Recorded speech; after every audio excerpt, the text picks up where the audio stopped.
what's up? What's up? This is Ashley with Music After Dark HTX. And my homie. I think I can call you my homie. I think I'm your homie. I I'm call definitely everybody your my homie. friend, but I think you're Yes, pretty I'm your much friend. like Yeah. my homie at Yeah, this we point. tight. We like that now. You and my DMs. That's so, introduce yourself. I'm super excited. I'm really actually excited. My name is Mark. I am the lead vocalist and drummer for Alien Shore. That is who I am right now. That is who he is right now. I also have a band with a really good friend of mine named Spencer, and it is called Winter's Lotus.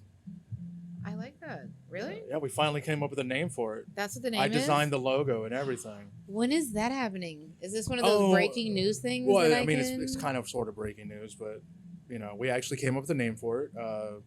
We're currently writing material, and we hope to actually get something done into next year. I love that. So you, Spencer, who else? We have a vocalist right now. Her name is Dolly. Shout out to Dolly. You're amazing. Love you. Are we looking to fill positions? We're still looking for another guitar player, I think, and a bass player. But we might have found a guitar player, but I can't say anything. I love that. Top secret? It's top secret right now because we haven't really discussed it or anything. So. Okay, so how long have you been with your band currently, Alien Shore? We began in I think it was in January of 2022. Okay, so after COVID. Oh yeah, pretty much COVID. Pretty much like after COVID, yeah. But that my band Alien Shore now was technically kind of sort of another band previously. Okay. And it kind of melded to a new one. What was it before? Before we were in a band called the Archives, with a Z. Same members? Some of the Little same shifting? members. So I was the drummer in that band, and my current guitar player, Mark Bobbitt, was the guitar player in that band. And Armando Hernandez, rest in peace, he was the guitar player in that band, and that band kind of some shit kind of got fucked up in that band. So we kind of took a break, and it happens, right? Yeah, and then in January, I was like, I talked to the Armando, and I was like, let's start something up again. I want to call it this. We're pretty much gonna do the same songs, but add some other songs and everything. I contacted Mark Bobbitt and asked him if to come back, and he did. And then a really close friend of mine, Royce, he came in and did bass for us. That's cool. So we had that going. And that's how that started. I love that. That's actually really cool. And now we sort of play. We were doing shows every month or like one show every month, but due to some things, we haven't played any shows recently. I'm hoping to get back into that. Is it because you were playing in Acadia? Well, we did. We had so many people do not have shows right now because. So along with Johnny and the Hellhounds and As If, we were one of the bands that were doing the hosting of the open mic. Okay. So Johnny would get 2 weeks out of the month. We would get a week, and As If would get a week. And so that was basically us playing every month. That was a show for us because when you do the open mic, you got 3 or 4 songs, and you would play those, and then you have all your instruments there, and then everybody else gets to use it. Okay. But in between that, we were also playing shows. I think we played 1 or 2 BFE shows. We actually did play a concert pub show before they closed, and we've played the whole way too many times. We basically just play the whole, Would you say that's your home location, maybe your base location? I would say there are bands that only kind of play sometimes. For a time, the whole was our home location. We love playing there. Since Spencer's running sound, we always sound amazing. Tip your sound guy. Tip your sound guy, especially Spencer. Get on Spencer's page. Exactly. Tip your sound guy. Printed up some nice little things for you to scan it and tip them. So get to it. I was gonna say it's got the whole QR code and everything. It does. That's right. He has the QR code. He makes you guys sound good. Exactly. I have a right. sound person that makes Exactly. Apparently, both of us sound good because I think I sound like shit, but he makes us sound good. So. Shout out to this dude sitting in the chair right here. It works. Tip your sound He people. looks amazing tonight. Tip your sound people. He just got off work. Let's talk about that work. I'm sure. Work. How do you balance being a rock star? And I'm going to call it that. Okay. Because in my eyes, all you guys that I get to sit down with are like rock stars. So how do you balance being a rock star and also having a personal life? Like, So, are you single? Are you? No, I'm not single. You are not single. Are No. you married? No, I'm not married.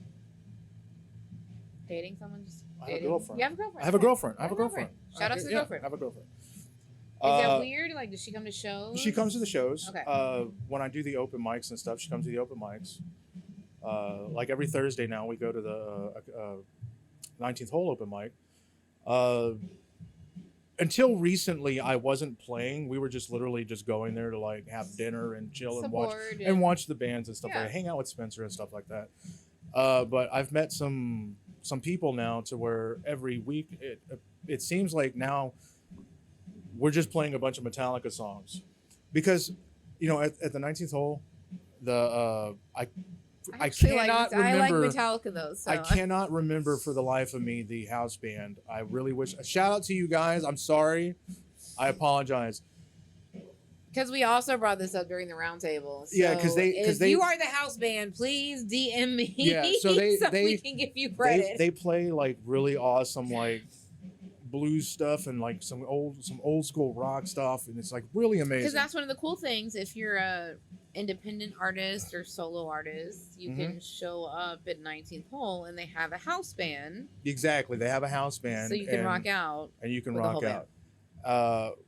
But it never really gets like hard rockish or like metal up there, which is fun. Is it like acoustic stuff? Maybe I need to go. I'm sorry, I'm guilty. I need to go. There are some acoustic acts. There's also some people that just go up there with their keyboard and they really. Yeah.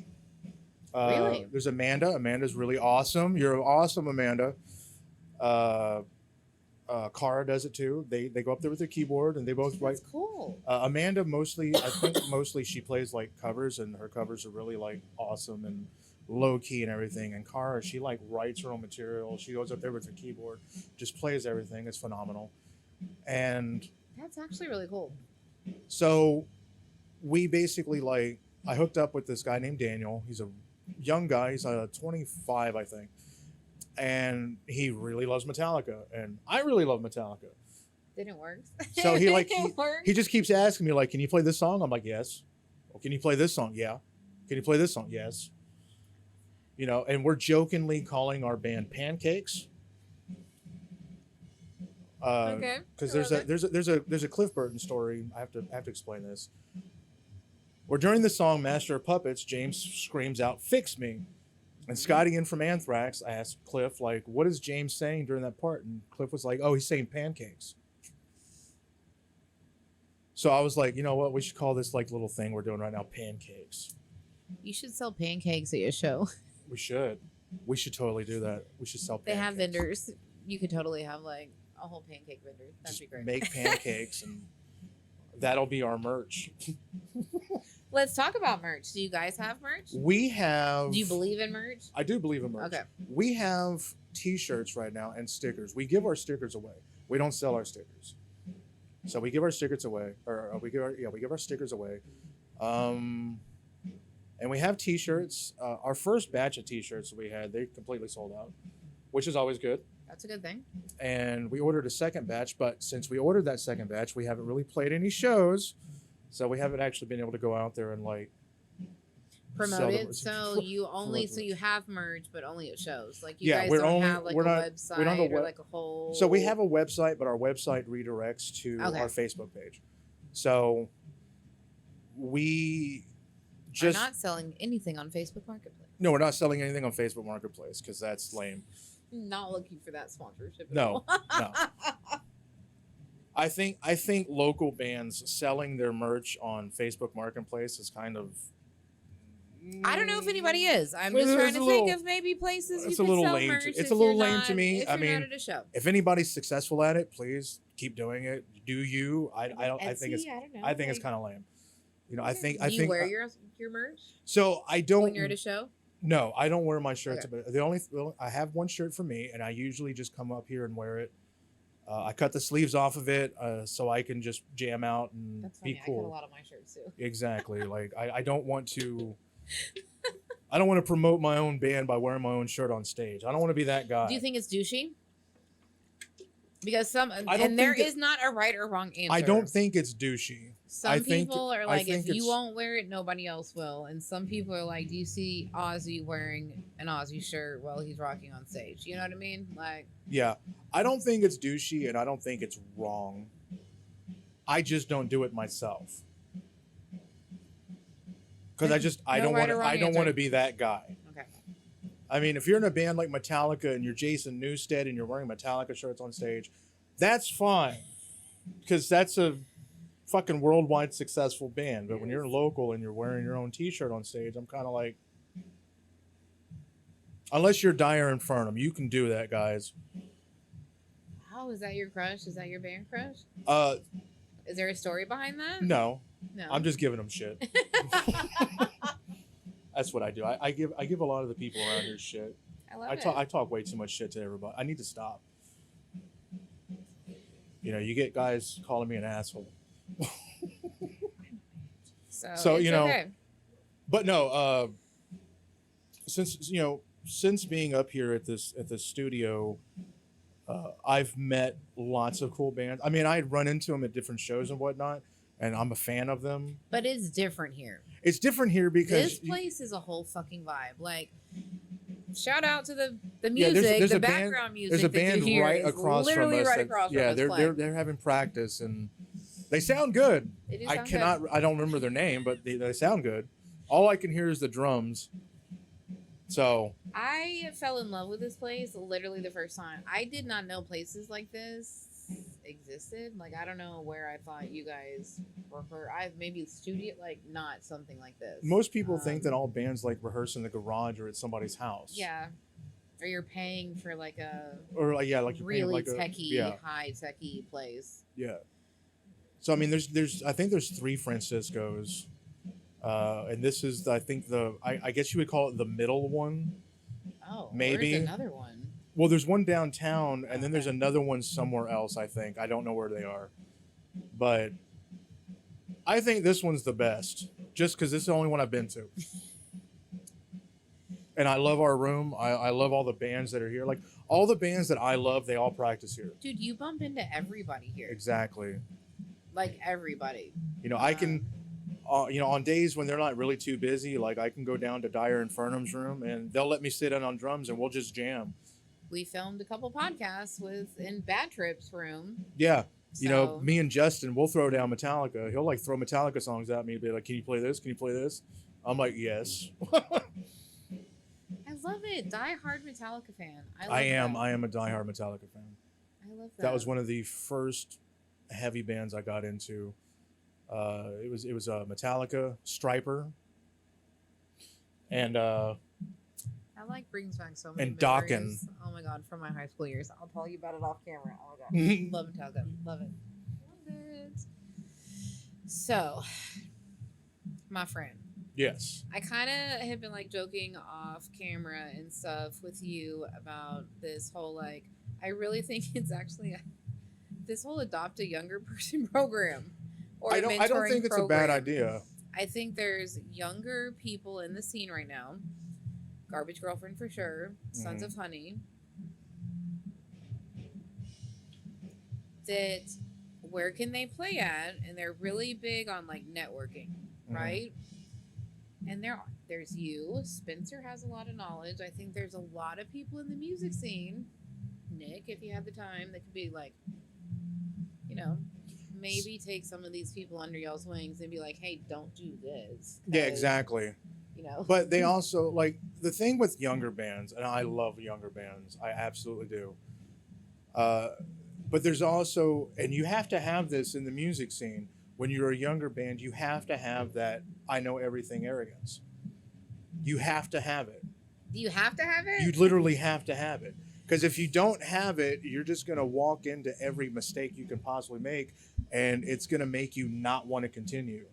So, do you think it's okay? Maybe when you're first starting to maybe I don't want to say ego, but like walk in like you're owning the place instead of maybe like naive and timid. Is that what you're saying? No, like don't be timid, but you don't want to act like you own the place. You don't want to 'Cause- say you're an asshole the first time you meet someone. exactly. Yes? You don't want to Don't come off insult as an anybody. Yeah, don't insult anybody because you have to remember like you're coming back to these places.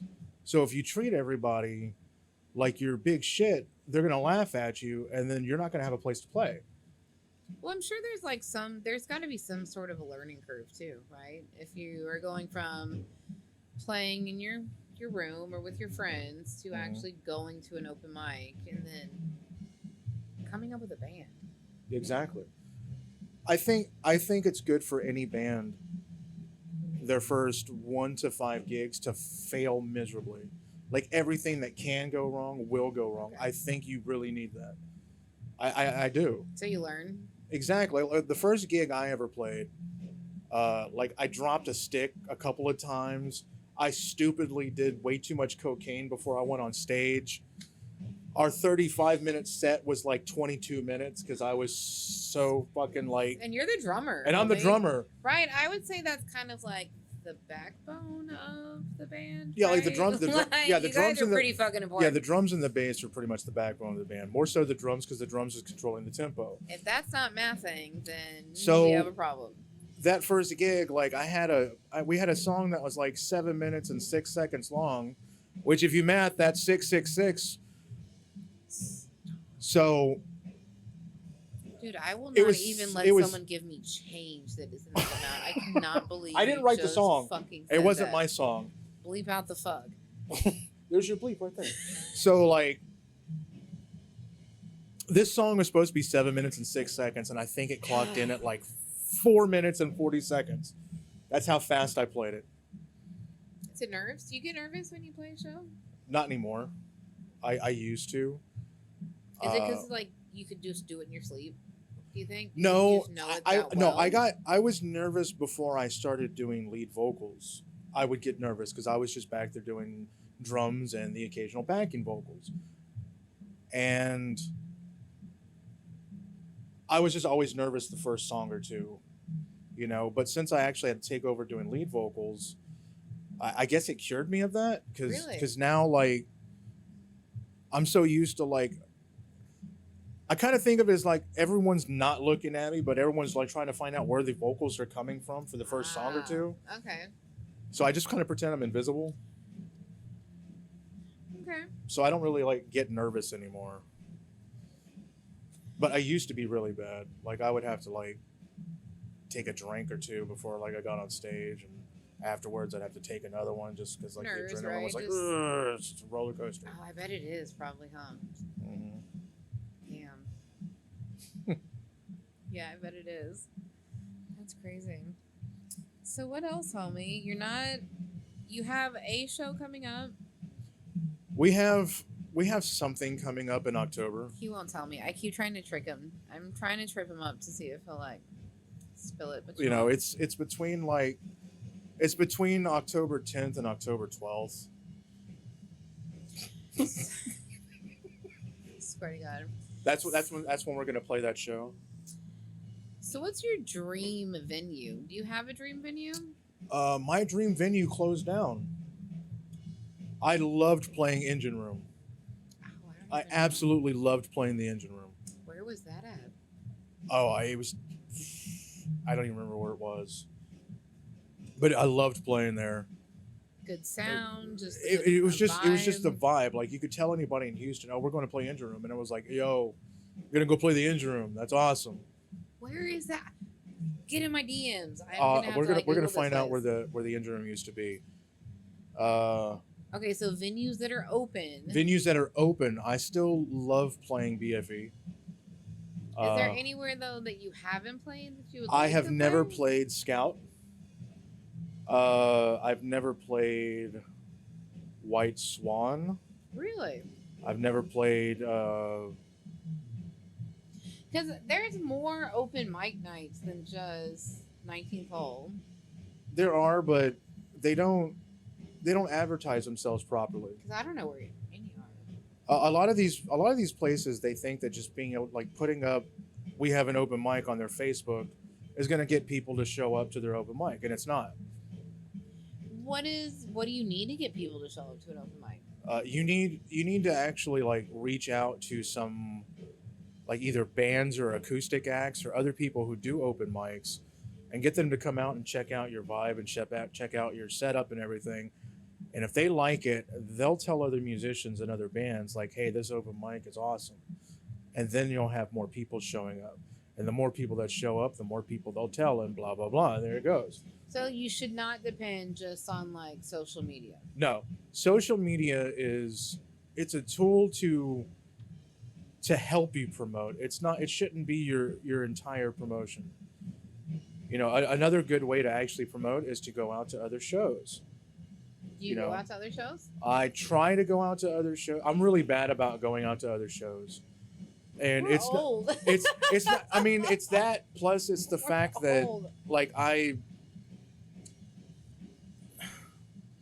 it has to be like a really special show for me to like go out to it. And I don't want to make it sound like I'm egotistical or like my presence is, you know, some big deal or anything, but like No, other people think that too. I mean, it's a far drive if you, and I keep bringing it up like the divide, right, between the North and the South or whatever, Scout and, you know. mm-hmm. But it is a far drive. It is. And it is a far drive. It is not a cheap Uber. It is not a cheap Uber. I'm lucky in the fact that I live in Tomball, so I was able to go to BFE, Acadia, Concert Pub, and The Hole, and they're all relatively close to me. So if there was like a show I really wanted to go to, like to go support some friends or whatever at BFE, I can go there. It's 10 minutes from my house. The 19th hole is 20 minutes from my house on the toll road. Okay. You know, and if I have friends that are playing there, I'll go to that. Bands that I really like, if they're playing like Scout Bar, I might not go to that show. I could not get you to come out. I could not get you to come out. I wasn't going to do it. He was like, no, I'm not driving that far. I was like, yeah, you know, we'll see what happens. And in the back of my mind, I knew exactly what was going to happen. I wasn't going to go. He was like, no, you can just be like, that's too far. Do you think that that's why some venues are closing? Because people like to stay in their neighborhood, right? When you live in Houston, Houston's an hour away from Houston. Let's be honest. Yes. We all you live on the north side, you usually do things on the north side. Mm-hmm. I live on the east side, I do things on the east side. Except for, you know, when I'm working. Do you think that's people are just staying in their neighborhoods? I think that's part of it, because I think that the majority of people, they will like go to what they're used to and not try to seek out like something different. You know, they don't want to go out of their comfort zone. But as far as like why these venues are closing, so let's take a venue like Acadia, okay? Acadia I've heard mixed things about why. So Acadia went through like different owners. Okay, I've heard that. And the last guy who took over for it, he had some good ideas and he had some bad ideas. I think his worst. And sometimes good ideas can turn into bad ideas, and maybe yes, not work. Sometimes good ideas can turn into bad ideas. like you know, he wanted to add like make it kind of more of like maybe like a sports bar-ish type thing where they had more TVs and people could come in and sit on the couches and watch this stuff. And like, to me, that was like, it was like a good idea that wasn't implemented properly, you know, because it's cool if you want to have like movie nights or whatever, right, and you have people come up there, but like the sports bar aspect of it, it wasn't utilized properly. Like, people weren't going to Acadia to go watch sporting events. Well, that's kind of a big shift too when you go from like being a live music venue to maybe shifting to a sports bar. I wouldn't say he was trying to shift it to like a sports bar, because he wanted to do like the TVs and the movie stuff, but then he also still have the music. But still have the music, and then like he implemented like a hookah bar. Oh shit! Okay. Which so So you have the hookah bar and you have the bar and you have the live music and you have the sports stuff and everything. It was like too much of like everything there, you know. And then taking out the food truck was kind of like there's no food there anymore. Oh yeah, that'll hurt a bar. So they tried to like cook their own food there. Like there was like a kitchen in the back or whatever. And to me personally, the results were mixed. No offense to anybody who was cooking it. Like you had a terrible fucking job trying to do that.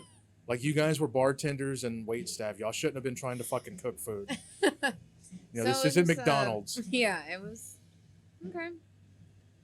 So like that you know, with that, but the biggest mistake I would say that owner made was towards the end, where he made it to where the bartenders and the wait staff couldn't drink.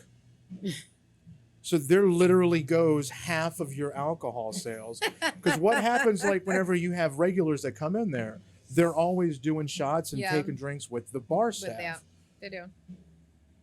So like I would say half, like a third of your sales are gone right there. Because I know when I would go in there and let's say Katie was working, right? And I would want to do a shot, I would say, Katie, do a shot with me. You know, there's 2 sales right there. I was in the service industry for 27 years. So. Exactly. And when he implemented that rule, I quit buying shots. Yeah, that's rough. Like I quit buying shots and I only drank there like when they had the drink specials. And a lot of people started doing that. Like they all stopped doing the shots and everything because it's not fun anymore. And that's why we go out, right? It's to have fun. And yeah, we go out to have fun. Yeah. We don't go out to like be told like, oh, we have all these rules now. Rock stars don't like rules. Because I literally went up to the owner and I was like, what's up with this rule about like your bartenders not being able to drink? Like I can't get her a drink. And he's like, no. And I'm like, well, why? He's like, oh, because we had like, you know, one bartender got drunk. And I'm like, well, no shit. I was like, who was it? And he tells me, and I was like, well, they fucking Uber anyway. What's the problem? I was like, you come up here and drink with your buddies. Are we the pot or the kettle? Yeah. Is there anywhere that you wouldn't play? Because I don't know. Like, are there places that just aren't maybe a good vibe for people getting into the scene? Maybe, I don't know. So I was in running to be the lead vocalist for this band whose name I forget. Okay. And they had like they wanted to live audition. I'd been going there and practicing with them for like a couple of weeks. So they wanted to live audition me, like at a show, and we played Leon's Lounge. Okay. I love the vibe of that bar. I totally love it. I love the bar side. I love the look of it. It's old. It just makes you feel so welcome. Yeah. The stage there is so small. And people don't want to come over to that side and watch the band. They want to stay on the bar side because the bar side is what's inviting. So, like, I don't know why they have live music there. Unless, if they can't get the people to come in. But that's how Warehouse Live was when it was downtown. Remember they had the big side and the small never went there. side? You never went there when it was downtown? I don't remember. I might have gone to Warehouse Live to see. I'm trying to think of if I went to Warehouse Live to see Devin Townsend live. I cannot remember. I saw Jelly Roll there, and they had him in the small room. I paid $19 for that ticket. I can't remember. And now I cannot afford to see him. That's how it goes. All these people get successful and like their ticket prices go crazy. I can't even afford to see him at the Woodlands anymore. I'm just curious, and I've never asked anybody this because I don't think anybody would actually maybe tell me. How do you guys make money? Because I know pretty much everybody in the music scene has a day job but like, how do you guys make money? Do bars pay you guys when you do shows? Is it merch? Is it... You make more money off of merch and tips more so than the door. Okay. It depends on the venue. Some venues, they have like a rule to where they take all the money for like the first 5 to 8 people because they have to pay like sound person or some other stuff like that.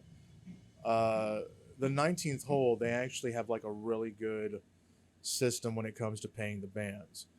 You know, the band. So bands get paid when they are at shows. Yeah, Usually. usually the more people you bring, like you know, at some venues that actually have it to where you have to bring in a certain amount of people before you see a turnaround.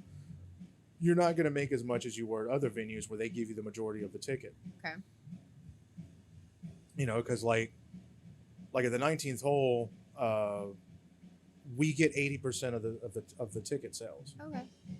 Which is like that's really good.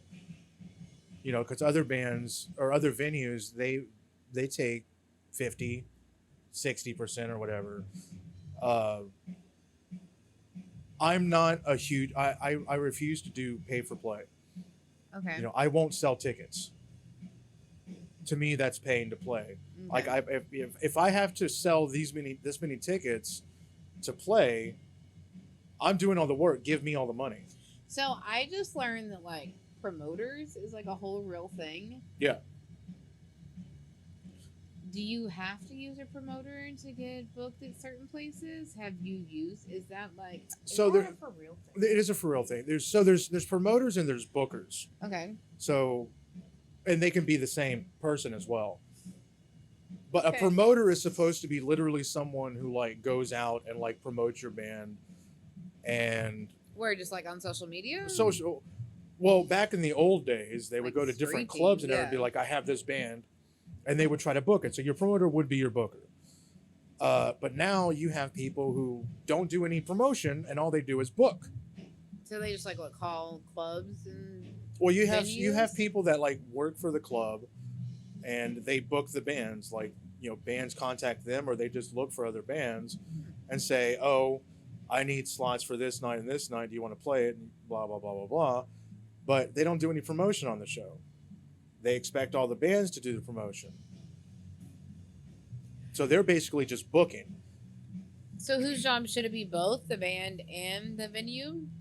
Yes. And if there's a promoter involved, everybody should be everybody should be promoting. doing everything they possibly can to get as many Like eyes. you just don't depend on somebody else to promote a show for you. So like when we book shows, we advertise ourselves on Instagram, on Facebook.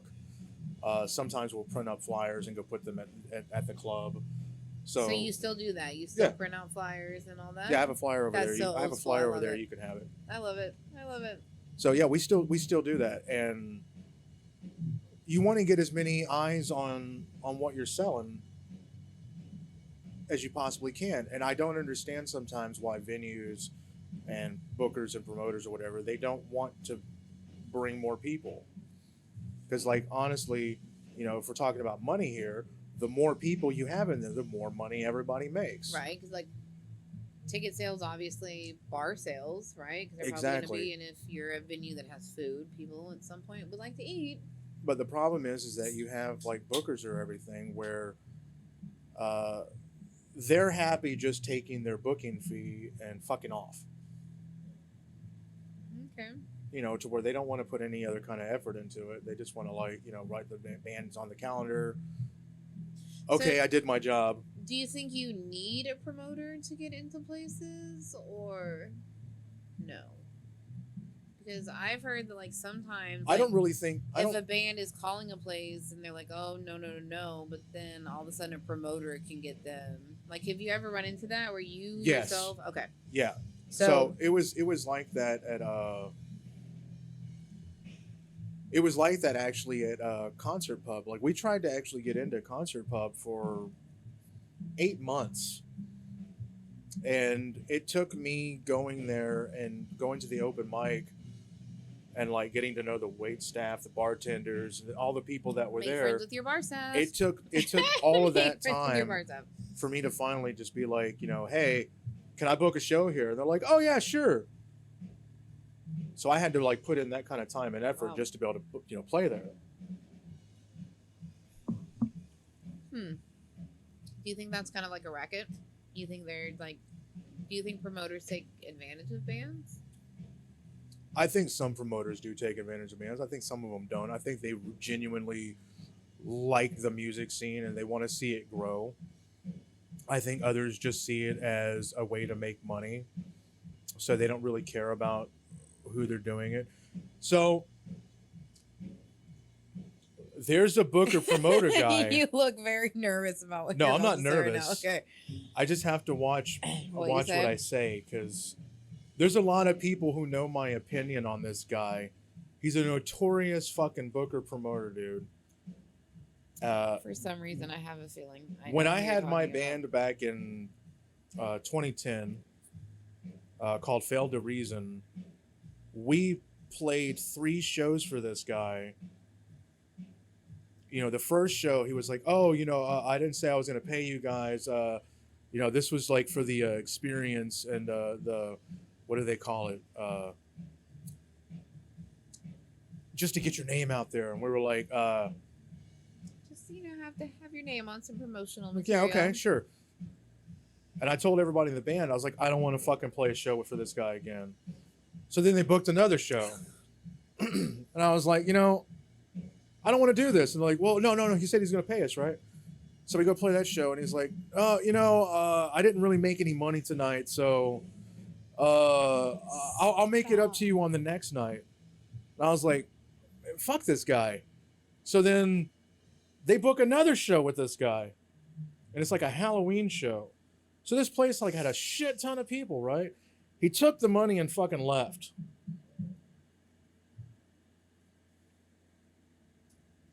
And what's funny is that this I'm really guy, trying to fix my face right now. this 'cause guy- I really think I know who you're talking this about. guy does not remember that he did that to my band, because I looked completely different back then. Like I had no facial hair. I was just Let's get a picture of that. you with no facial hair. No. You know, so like when he sees me now, I really don't think he knows who the fuck I am. But when I was in the archives, like, right, he like booked this he booked this fucking 420 fest out in, I don't even know where the fuck it was, right? No, And we're supposed to go out there and play this fucking show. Ask me if we got paid for that. No, we didn't. You know why? Because nobody came. Why? Because it was so far away? No, because of who was booking it.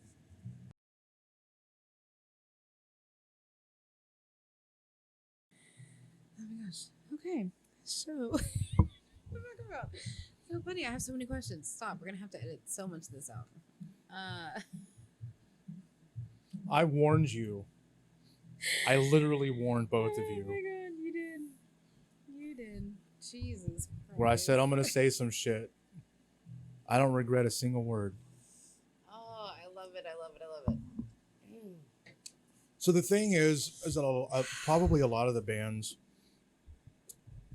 and artists that are going to do a podcast like this, they're always afraid of offending venues, upsetting people to where they won't get booked or anything.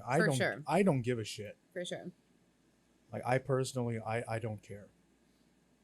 Well, I mean, and this is like, a very unscripted. I'm just giving people our space to talk about whatever they want to talk about. Yeah.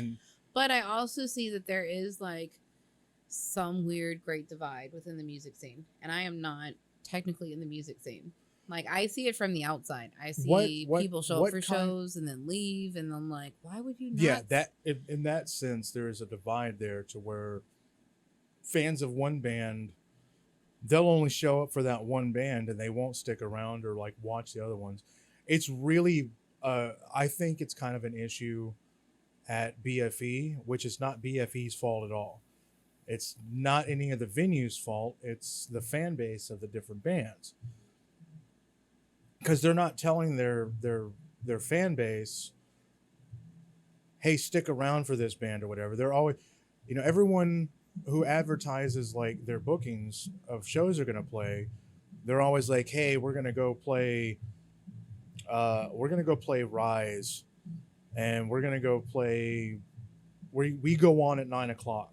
Mm-hmm. Instead of like the show starts. Instead of saying like the show starts here, and then like whenever their people are asking, well, what time do you go on? Be like, oh, we don't know. Just show up at that time. We might be first. We might be last. Well, because you might hear something. Exactly. Like you could literally, this is how literally I fell into oh my gosh, before I even started my business, And I was like venturing into the music scene. I was going for one band that I will not name, and then heard so many other bands because I would stay. So now I'm curious what band that is. I will tell you off camera. Okay. Tell me off camera. You can pay for that content. God damn it. That's fucking spicy. Holy shit. She's gonna start a Patreon and make everybody pay for the juicy stuff. Telling you what, the things I have seen in shows. Let me tell you what. Things I've seen backstage at shows. I'm telling you, there could be cameras in certain venues, and we could have like a whole reality show. That would be great. You probably could. I am telling you right now. Especially if you can get some of the people that work there to do like camera, dude, like one-on-one. We just like, so like, could you imagine if there was cameras 24/7 in like 19th hole, just if that was a reality show, like the real world, but it's like 19th hole. Right. You cut over to like one of the bartenders, like, I really can't stand that bitch. Yes. I can't believe she did that to me. Like very 90s, I would love that, dude. Come on. We need some of that television. Make that a Patreon thing and have the bars like charge for that content. They probably wouldn't even have to like sell anything in their bars anymore. They wouldn't. They could just sell. They could just sell the drama at the bars. Dude, look at TikTok. And I bring up social media all the time on the podcast because I do not sing, but apparently there's apps that can make me sing. Right? And when you flip through TikTok, there's actually accounts that have like parody songs that sound very well. Mm-hmm. They sound very good. Do you think there's maybe a younger generation that thinks they can be famous, but maybe they can't be famous, but they're depending too much on social media? Like, you don't have a TikTok, right? No. Oh, absolutely. Every young person's like dream clout right now. And stuff, right? Yeah, every young person's dream right now is to literally become like an influencer. That's all they want to do. Because you can get in, and if you become like famous, you make a quick buck, mm-hmm. and then you can get out. I mean, look at that. Dude, that group that played at the White Swan, that did the thing with the pig head. Yeah, they could have used that incident. It was on TMZ. I know. That's how I found out about it. They could have used that incident to like become this epic fucking band, but they apologized. Do you think that people conform? Because I've asked this before. I asked this on the roundtable, and I don't think you got to answer. We have heard bands play on the radio that sound very different on the radio than they do when you see them live. Oh, yeah. Do you think bands maybe cater to, they know the buzz is going to do this thing twice a year, so they're trying to produce music so they can play on the radio? Yes. Okay. They'll record one or two safe radio songs, and then the rest of the material is like what's actually their passion. Okay. We were talking about Metallica earlier. They actually wrote one song because the record label was like, can you write something we can play on the radio? And that was back in 1984. That song became Escape, and it was like really radio friendly. And I personally like the song. A lot of metalheads don't. I think it has its place. James Hetfield refuses to fucking play it. He hates the song. But I think bands will record a couple of songs that they hope will get some attention on the radio. But the flip side of that coin is that when fans of that song then pick up their album and none of the other material sounds like that, they're like, what the fuck is this shit? Mm-hmm. So you have to be careful how much you want to conform in order to get recognition. Because there's been some bands too that have played on the buzz that are not even together anymore. Yeah. Either. Yeah. And I'm not talking about whole, whatever. So there's been other bands. So there's this thing where when bands like get their first taste of success, everybody in the band becomes egotistical. Everyone thinks that they're the reason why the music was popular. And a lot of bands, for some stupid reason, they don't want to They don't want to split the writing and royalties evenly amongst And like share it. exactly. They don't want to split it. They want like I want my credit for this. I want my credit Well, for because I this. usually I want my ask that, credit like for the this. more members, the more I would think it would be conflicts of interest, right? And like different opinions. Is it harder to like how do y'all agree on things? Like So the way we do things is I would say 95% democratically. okay, So if someone hears about a show that we that we could possibly play, they'll bring it to the table and be like, "Hey, do we want to play this show?" Everybody will check and see if they're free. If somebody doesn't want to play the show, if the other how many people are in my because that's band? probably an issue, right? The more people, the more scheduling. Yeah, I have 4 people you in my have, band. You probably have. Yeah, and the more people you have in the band, the more voices. That's why Slip System of a Down. That's why they're not writing any material because you have 2 of the songwriters who they want all the credit. They want all the writing credits. They don't have a problem going out and playing all their old material to make money, but they don't want to write any new material because they don't want to split the royalties Hmm. amongst everybody. So, like with my band, like we don't have any original material currently. We're just a fucking cover band, and There's nothing wrong with there's that. nothing wrong with There's that. nothing wrong with that. If Even you though- ask Spencer, I asked Spencer. Spencer says the quickest way for a band to make money is to be in a cover band. Yeah, a cover band or a That's what Spencer tribute said. band. That's Yep. the quickest way to make money. And then like start introducing like your own. Yes, you want Original to stuff. switch from a cover band into an original band, but you want to do it over time because you build up your fan fan base, base right? playing the covers and everything, and then you start throwing in original songs, and then they'll either stay fans or they won't like it and they'll move on. Mhm. Does But that happen? You think it a lot does. when cover bands maybe try to. it does because Introduce let's say you have a new cover stuff? band and all they're playing is like 90s Emo types- music. yeah, 90s emo music, and then their original music sounds like 80s thrash. Mm. So a lot of those like people that were there for the emo sound, they're gonna go, but you're also gonna gain like the metal people, like, oh shit, this band's heavy and awesome. So it's like a trade-off. Okay. And So you definitely should not be afraid to try new things, No. right? With music, no, you have don't to be try afraid new to things. lose people because you might gain people too, right? That's true. You might gain the thing that so either your fan base is going to go with you or you're going to lose some people but gain other ones. It's really rare where a band will put out something and nobody likes it. Why do you like music? Because the sounds, or because like the lyrics hit you in a way, or is it a mix? I mainly like music for the lyrics. The lyrics. I like to be.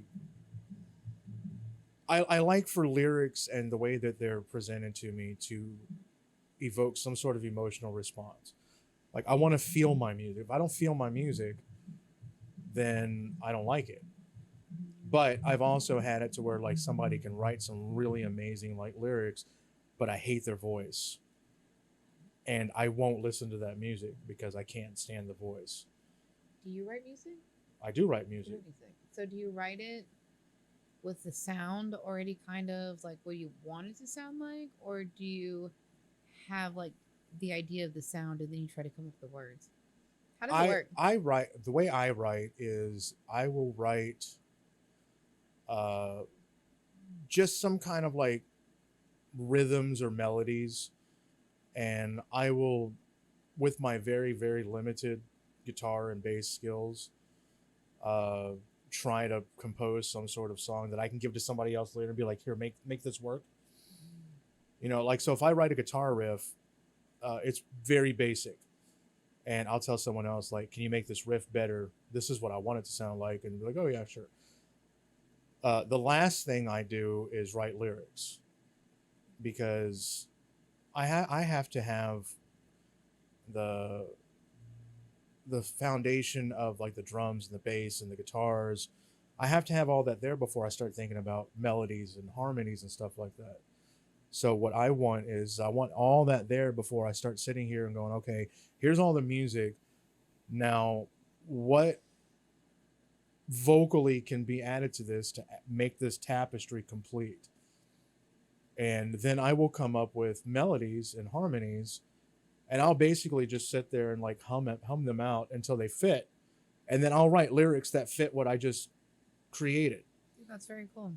But I have to have all that there before I can even think about it. There's been some times where I've had lyrics that are written and they're basically just written in poetry form. Mm-hmm. Well, that's why I asked that, because I like to write. Yes, but I have like don't know shit about music. Do you know what I mean? But I like to write. So it all starts out with poetry form, and I'll see if something fits, and if it fits, I'll start changing words to where it flows better for the melody I want to do. Do you think AI is going to make better songwriters? No. No. I don't think AI is going to make any kind of art better. Really? No. Okay. Do you want to elaborate? Because you're taking out the human soul of it. Part of it. You're taking out the human soul of it. You can't have art without somebody feeling that art when they make it. Like the emotion that goes into exactly. It. So like, you know, you have like think about like, I can't remember who. We have those songs. I'm very we have those songs. I'm going to be very stupid right now. I can't remember who painted the Mona Lisa. Was that Da Vinci? I think that was Da Vinci, right? Yeah. AI could not create what is on that canvas. It just can't. Because when you look at the painting as a whole and even close up, there's so many different intricacies in the brush strokes and in the different stuff that's there. You can't, an AI component, it's not going to be able to figure that out. You know, like, why is this stroke like this? Why is there more paint? Why is there more paint on this one section than there is on this other one, where it creates like this texture to it? You know, you can't recreate that with AI. You just can't. You know, and when you create music with AI, it's very sterile. You know, it's all just like the timing of it. Everything is like straight to the minute split second of anything. Like, there's no nuance and changes of time. Because even like when a drummer plays to a click track, then when they're recording the bed tracks for songs, there's going to be variations on the timing of it. And that's what makes it sound human. Because you can't have that with AI. You could program an AI to try to recreate that, but in the end, it's just following what it's told. Yeah, ideas. The ideas. No, AI. You have to input all this criteria into AI, and whatever it comes out with, it's only because of what you've given it. It can't think outside those parameters to create something new, unique. It doesn't have any thought process. It can't think. So it can't feel. Do you think, because one of the other fun questions that I usually ask is, okay, was it easier to be a musician in like the 60s, 70s? Oh, absolutely. 80s, 90s? It was or now? So much easier to be a musician back then. Because there wasn't so much oversaturation of everything. That's pretty much been the, you know, there is no right or wrong answer, but that is pretty much been it was new. Yeah, right? it was Janis new. Joplin was new. It was Jimi new. Hendrix it was all new. Everything was new. And I mean, everyone keeps saying that, okay, everything's already been done. There's nothing else to do. But there are still bands that are coming out with unique sounds today. Well, because genres are also mixing. Yes. I think is a good thing and a bad thing. Beyonce was rap and now is country. So I think she's Jelly still Roll. I think she's still like R&B. Now he's country. R&B, pop, rappy type stuff. I think she's still like that. I think she just decided to branch out and like, I'm going to do some country stuff, which there's nothing wrong with that. There's absolutely nothing wrong with that. I mean, Bob Dylan plugged his guitar and it was electric, you know? There's nothing wrong with experimentation. I don't mind when musicians want to take a chance and try to uh, learn from other genres to make themselves better musicians or have more knowledge on what music is. Right. Like crossing over to like learn. Right. Exactly. So there's a drummer in Houston. I consider him like the best drummer in Houston. His name's Angel. Okay. I'm sorry, I cannot remember his last name, but his name's I didn't Angel. even think I'd get that out of you. I thought you were Everyone, gonna like gatekeep the fuck out of that. oh fuck no. I will tell anybody who You're asks literally me gonna gatekeep the who fuck is out of who that. is the best drummer in Houston. It's Angel. That guy, he can play any genre of music that you throw Really? out. Yeah. Get in my DMs. Okay, we're gonna have to find him. So he can. I've seen this guy play. He is phenomenal. Like he is amazing. Like he makes me. I say this jokingly. It's like one of those drummers that just makes you want to quit because you know you'll Really? never be that good. And I feel the same way when I like go on YouTube and I see like these like 5-year-old like kids, mostly in Japan, and they're like doing this stuff musically where it's just like you're only 5 years old and you're already playing better than like some like drummers that have been playing for 40 years. Because that's all they're allowed to do for like 6 hours a day. Well, I know, but still, like, it's just Do you play drums for 6 hours a day? no. Okay. Now there was a point in my youth that How did you get into music? okay, so my father is a drummer. Oh, so you come from a musical family. Yes, my father's a drummer. My older brother's a drummer. That's why you and Spencer are such good friends. My I don't know how he's related to me, family wise, but back in the I think it was the 50s or this I think it was the 50s. There was it was like when Tejano was starting. There was Little Joe and La Familia, right? Mm-hmm. And back when it wasn't that band, but it was like Little Joe and something else or whatever. Some member of my family was like his original drummer, That's cool. and he's like in the Tejano Hall of Fame and shit. Dude, so that's it's like very really cool. awesome. That is why you and Spencer are such good friends. Because Spencer has like, Yeah, he has deep. He has roots. deep roots in Holy shit. in music as well. But like there's other people on my father's side of the family where they all play drums too. That's really cool. So like we're all just a bunch of drummers. My younger brother so you Sean always had music, probably like growing yeah. up. Like, So my dad around you. he mainly like listened to like 70s and 80s rock bands. Like he was really into like Chicago and Journey, and that's what was on at the house all the time was like that kind of rock stuff. He really liked the Police, you know, anything that had like really good drums in it, you know. Toto, he loved, oh yeah, which is funny because now I'm you know I listened to all that music like when I was growing up, and I still love all that music, but it's only been like recently where I've actually like gone back and I'm like listening to like the musicianship on these albums and like listening to the drums and shit. And I'm like, holy fuck, how did I not know this was so complicated? Because then I tried playing it and I'm all like, You're like, this is hard. holy shit, this is hard. Like I thought trying to like learn Tool songs was hard, but this shit is like next level. It's like crazy. You know, it's funny though because like my older brother, you know, he was a teenager like in the early 90s or whatever, late 80s, early 90s. And he got heavily into like the alt stuff. Okay. You know, but all of us, all three, like my brother, my dad, me, we all love Rush. We're all pure fans, right? But my brother was like the alternative rocky guy, you know, like that kind of stuff.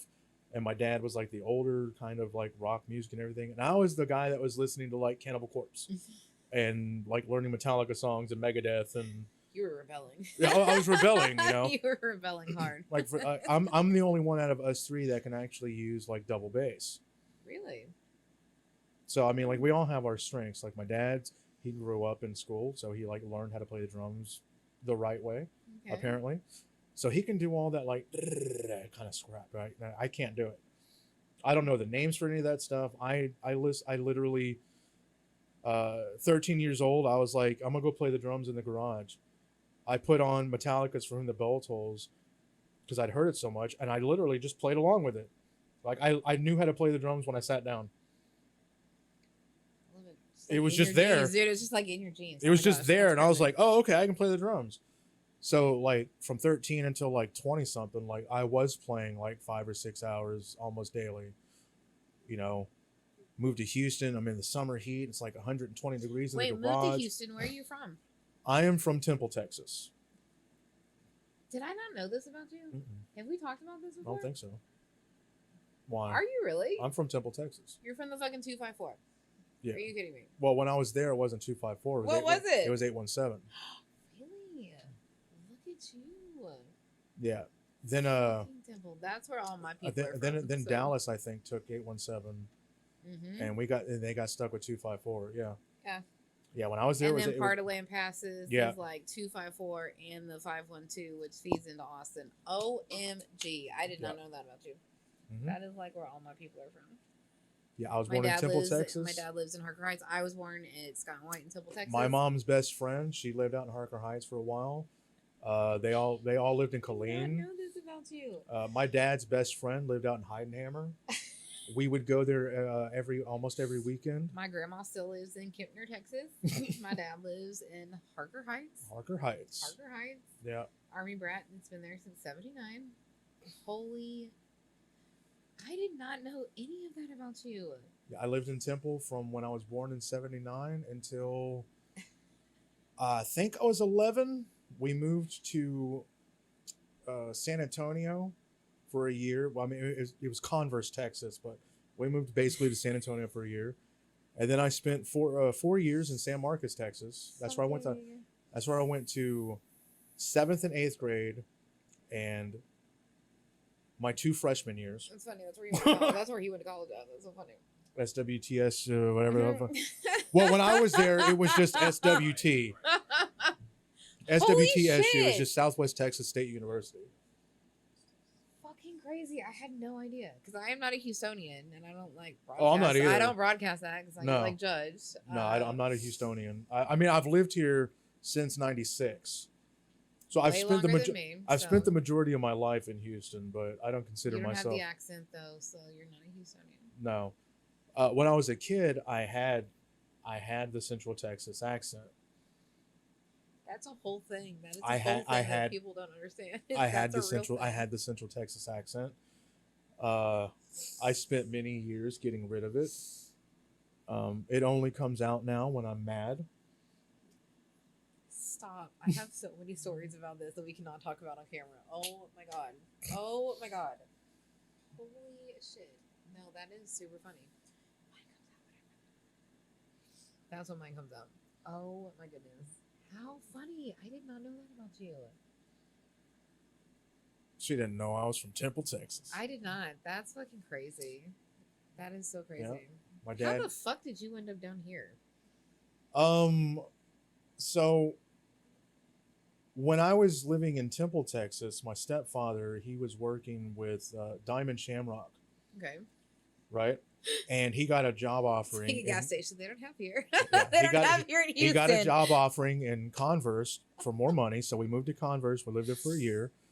Then he got a better job offering for San Marcos, all through Diamond Shamrock, just going to different stores.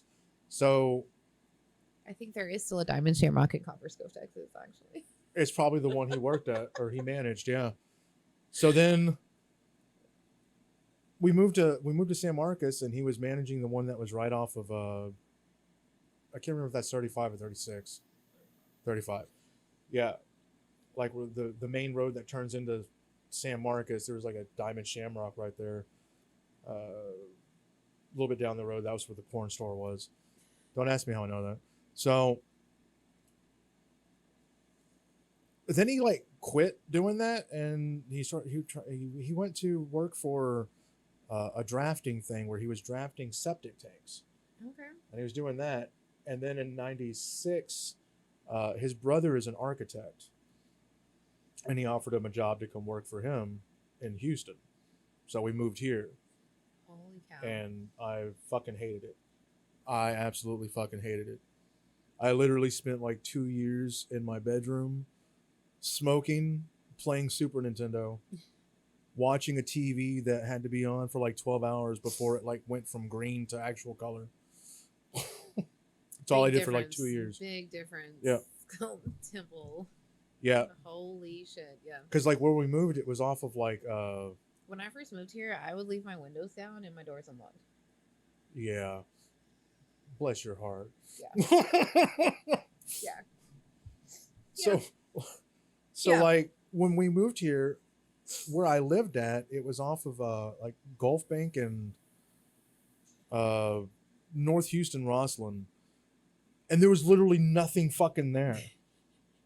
So it's not like I could go out and get a job or anything, right? And the school I was supposed to go to, it looked like a prison. You know, and I just come from this school that was like open and awesome, and my mom was like, "Do you want to go to school there?" I was like, "No." She's like, "Okay, you're not going to go to school." I was like, "Yeah." So what'd you do? Just got your GED? I did. I got my GED right when I turned 18, I think. Off HISD, that could be a whole I- other episode in itself. I swear to right God, now. it was I have fucking children Jersey in Village, HISD. but It's I a don't whole remember. thing. I was just like, no, it looks like a prison. I don't want to go there. It's a whole thing. Fuck all that. That's like I've culture shock I've for never real. been in I've never gone to a school that had like fences around it and barbed wire. And I was just like, no, what the fuck is this shit? Yeah. It's a culture shock for real. Small towns. Dude, Lampasas still doesn't have Uber. Huh. Yeah, process that for a second. It was really funny. Yeah, it was really funny. Because recently I went back to Temple, and there's like so much that was there in my childhood is gone. Dude, it's changed. They are growing. It's growing, I and will there's like give they're them- changing all this shit. Central Texas is growing. I went into the mall, right? Because like They still have those there. they do, they have Temple Mall there. They do. My uncle, he lives in Temple, and when I was in my teenage, I would go to my uncle's house and every summer, and for the first 2 summers I did that, he lived like across the highway from the mall, so it wasn't that long of a walk. So I'm like 13 years old, just walking across this Yeah, highway. no big deal. I was a mall rat. I went to the mall all day. Mhm. I met my friends at the mall. Like I met people at the mall. We became friends. No way, let my kids walk to the mall nowadays. So then he like moved into a house, and it was further down 31st Street, Mm-hmm. and it was a longer walk, but I still made that walk every Still single made day. Every single day I went there. I went to the mall recently, and like everything that was in the mall that when I went there is all gone. Like the game room is gone, the Orange Julius is gone. Like I think there used to be a TCBY. Yeah. Right? Yogurt there. I had a back in friend the of day? mine. I had a friend of mine that worked at Pretzel Works, and Yep. she would give me free pretzels. I mean, it's It's all weird. it's all. And the mall now, I think there was only like 5 or 6 stores that were still open in this mall. Everything else was empty rooms. Yeah, it's crazy. I was just like, wow. It's like one step above like what Greens Point is now, which is done. This place is gonna just be gone in a year. It's the same way with San Marcos though, because when I moved there, I would go downtown every night. You know, and we had Diversion's game room. We had Sundance Records. There was a fucking movie theater, and we had Baskin Robbins down there. We had a Taco Bell. It was fun because you just It was fun. would go out. We had- you would go out. The next door to the game room, there was a tattoo parlor that they would let me just sit in there and watch. Do you think that's an issue now because like cities are developing, right? So we don't have like Austin has 6th Street. Houston doesn't have that. No, We Houston don't doesn't have that. like a whole strip where you can just go clubbing or bar hopping and hear music. which is crazy. I think the reason why Everything's so spread out. is because Houston's so big and it is so spread out. You would literally have to have that kind of street in like 4 different quadrants of Houston. And then people would be like, well, which one do I go to? And see, I think it falls back to that neighborhood thing, right? Like people in Katy have like their shit in Katy. It's a neighborhood thing, I think. For that to be successful, you would have to try to pick a place that is like the epicenter of Houston, where like all 4 different quadrants meet together in the middle, and then make a strip of road that's just like, Where would that be? Oh my god. I don't know. Where would that be? Because then it's like, where do you consider like the boundaries of Houston? Mhm. You know, It's not just inside the loop, FYI. No, The boundaries of Houston the are boundaries just of not Houston are not inside the loop. It's so much bigger than that. I mean, there's like little sections of Houston that I'm still learning. Like I didn't know. Like there's I know there's Klein, and I know there's like Copperfield and all these different places and everything. Like recently on like the news, I heard some other name. I was like, where the fuck is that? Like, is this a new place? Or no, apparently it's been there for years. I'm like, Been there forever. I've never heard of that one. It's crazy. Dude, I love it. Oh my gosh, I've had so much fun with you. Because at some point we have to stop this podcast. Yeah. No, we could just keep going. Mm-hmm. But hey, everybody, you get what you pay for, right? And this is free. And now y'all just have to keep watching to see when I can get him to pop in another podcast. Might be sooner than you think. Maybe. Mm-hmm. Maybe. This is fun. Do you want to do shout outs to anybody or anything? Oh, absolutely. I want to shout out to Dire Infernum. Mm-hmm. I want to shout out Bad Trip. I want to shout out Time Capsule. I want to shout out Wick. Everybody in Wick. I want to shout out fucking Boz and Avery and Calvin and fucking Aaron. You guys are amazing. My absolute favorite band right now in Houston, fucking Lunara. Really? Fucking Lunara. Chris, dude, Lunara. you're a metal band. You are fucking amazing. Kat on vocals. Oh my God, I love you so much. I love this fucking band. It's so great. Fucking Memory with Donnie. Falsify. Look, I got your name right. Please start making your names where I can read them. Yeah. Because I asked Apex Fallen that. I was like, okay, so what is up with like literally names that I cannot even fucking read? When bands have names and Woody, we're gonna call him Woody instead of Daniel, right? Yeah, Woody. I call him Daniel. Y'all call him something else. He was like, no, he called it string cheese lettering, and he's like, no, it's part of their culture. Is that a real thing? Yes, it is. Really fucking hard for me. It is actually to tag you guys and shit when I can't fucking read it. It's actually become like a contest for different bands to try to outdo other bands on how illegible their logo is. Okay, well, can you guys like tag yourselves where it's legible, please? Because well, my logo is awesome. it's really hard to fucking read. You can totally read my band's logo. It really is. Now the one I'm working on for me and Spencer's band, it's legible, but it does have like that. No, not spread. It doesn't. Spread. I don't know what we're gonna call it. It doesn't have string cheese. It has like horns. Okay. So I'm working on it. I'll show you whenever we finish. I'm excited for that. And you can actually read it and be like, "Oh, this is what it is." We can't share you guys. We can't fucking read it. Just saying. Oh, I'm saying I'm going to show you. I know, but I'm just saying. Other bands, it's hard to share your shit when we can't fucking read it. I love it. Is that all your shout outs? This was so That's fun. all I can. I mean, we always forget something. I'm always forgetting bands. Johnny and the Hellhounds. I gotta fucking shout those guys out. As if. I'm forgetting other people, but I'm sorry. It's okay. You can get to me later. We'll do a separate video if you remember a whole bunch. Right. I love it. This was so fun. I'm so happy you wanted to do this again. This is cool. Mm-hmm. Okay. So wave if you don't have anything else to say. Peace. Bye.